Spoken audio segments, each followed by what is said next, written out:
వాడికి 5 ఏళ్ల వయసులో ఆ కారు బొమ్మ ఎక్కువ. ఆ కారుతో పాటు వచ్చిన కార్డు విలువ తెలుసుకోవడానికి వాడికి 20 ఏళ్లు పట్టింది.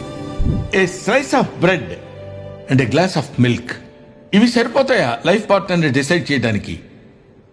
చిన్న చిన్న విషయాల్లోనే మనం అంటే ఏంటో తెలిసిపోతుంటుంది. నేనేమంటానంటే డ్రామాస్ ఆర్ పవర్ఫుల్, బట్ ప్రేమాస్ ఆర్ మోర్ పవర్ఫుల్. వదులుకోవటం ఎంతసేపు? క్షణం పట్టదు. కానీ పట్టుకోవాలంటేనే దమ్ముండాలి. కష్టం వచ్చినప్పుడు తుంచుకోవటం కాదు, పంచుకోవాలి.